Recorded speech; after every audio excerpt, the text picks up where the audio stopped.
I'm going to talk to you today about what I've learned in doing a number of integrations of acquired companies in a number of different cultures. I wouldn't say I'm good at it, but I've got a lot better over the years. It's very likely that at some point in your career, a company you work for will do an acquisition. Acquisitions are usually done by highly paid deal teams. You're going to have the financial experts, your big four accounting, you're going to have the big legal firms involved, and your company probably has a high-powered deal team. They'll fly in from headquarters. But after these high-powered and highly paid people have done the deal, it's been signed, they leave, and who's left to pick it up? Usually the CFO. So my advice to you guys is get involved early. If you can, get them to get you an integration manager, someone dedicated full-time to doing it. It's tough as a CFO to do an integration. Where we've had our greatest success, we've had a dedicated integration manager. So the first thing, size. Is it a manageable acquisition? Next year is to talk about cultural fit. Does the company fit with your organization? You know, if the company you're acquiring is a sell it cheap, low value operation, and you focus on high value added, it's not going to work. I really do recommend that at this stage in an acquisition, you take the time to hire an external company and run background checks on the company you're going to acquire. Now, the reason I suggest you do this early is that it's very unlikely you'll find hard evidence of wrongdoing within a company. Unless they've actually been convicted of fraud, it's unlikely you'll have hard evidence, but you may have indications that should be raising a red flag. If you identify those indications now, they'll be taken seriously. Down the road, when people have spent hundreds of hours preparing for a deal and they're all excited, the CEO is waiting for it to close, concerns can be easily brushed aside. Really try to buy companies that operate in areas you're familiar with. It'll improve your chance of success. You know the customers, you know the competitors, you know how the business works, you know the industry. And beware of the lure of diversification. Cultural boundaries are not as great as most people think. They're there, and you have to understand them. But at the end of the day, most people have the same objectives, right? They want to go to work, they want to look after their family, they want to have some leisure time. People are much the same throughout. But areas as a CFO you need to be worried about are the synergies. What synergies are being built into the model? Because synergies enhance the value of the deal, but they usually don't have to be paid for. The objective of any acquiring company should be not to pay for the synergies it brings to the deal. So be careful of the synergies that they try to build in. Make sure they're realistic and you think they are achievable. Growth rates can be problematical, but I usually don't find that is the case. There's usually enough evidence, either historically from your own organization or in industry statistics, that growth rates do not get exaggerated as part of a deal. If you work for a multinational like I do, make sure the financial model is in local currency.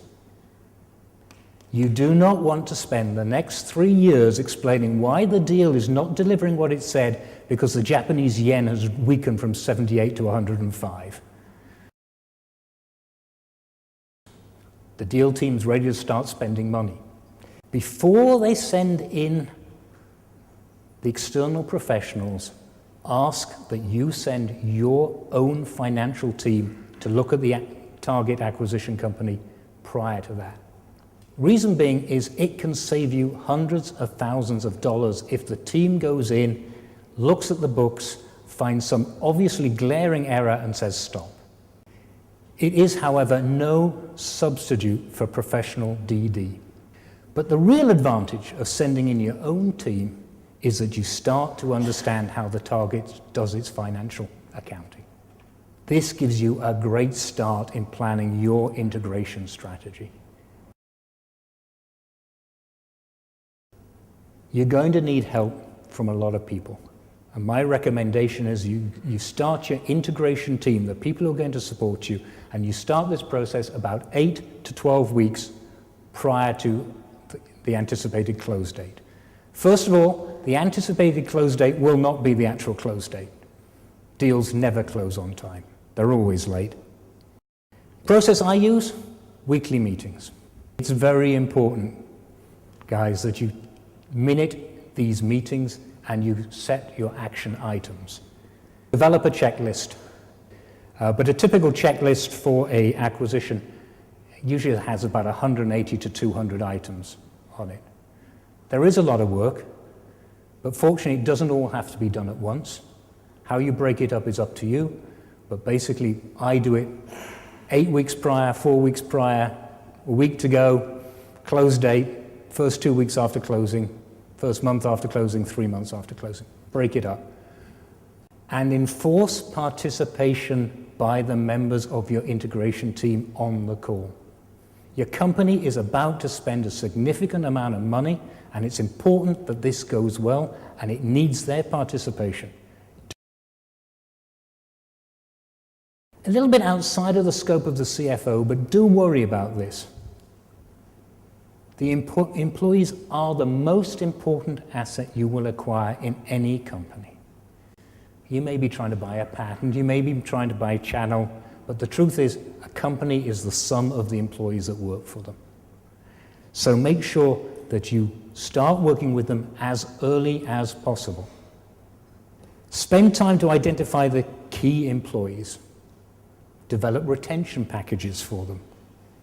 Make them feel important, because they are. The owner, should he stay or should he go? In my opinion, he should always stay. But the question is for how long and in what role? As you've gone through the negotiations, you'll have got to understand the owner, how he thinks, how he works, and you have to decide whether you think he has a long-term fit in your organization, in which case encourage him to stay, tell him about career opportunities within your company, and foster his interest in working with you. Other owners I've worked with very clearly are not going to fit our culture. Those people, I like to stay 3 to 6 months, help us make the transition, pay them a good consulting retaining fee, but then ask them to move on. If you're going to terminate, do it early. Employees aren't stupid. They will have worked out if there's an overlapping function very quickly. Take action, get it done quickly, and allow the remaining employees to assimilate themselves into your company without the threat of, is my job secure or not?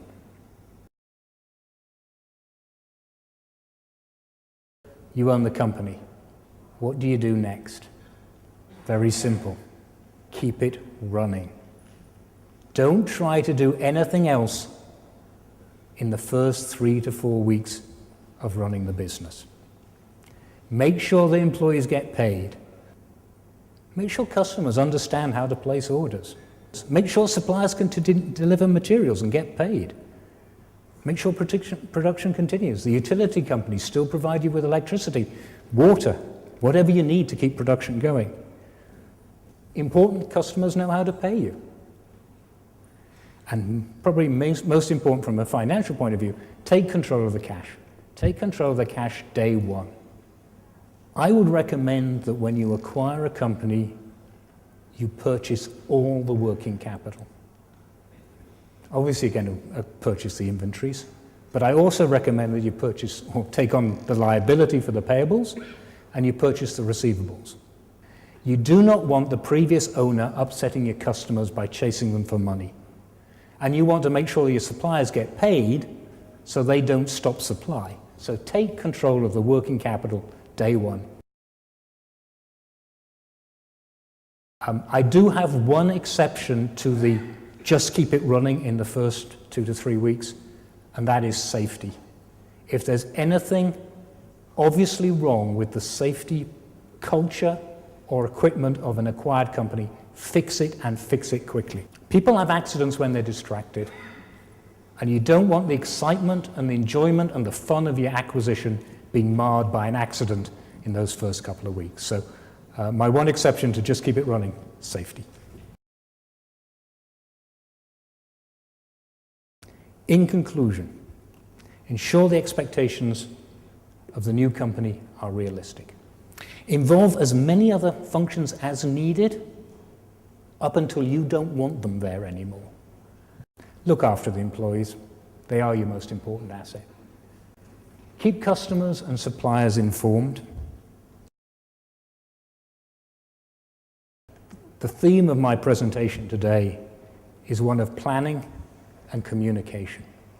And of those two, communication is the most important. You can plan, but you'll not plan for every eventuality that arises. There will be surprises. There always are.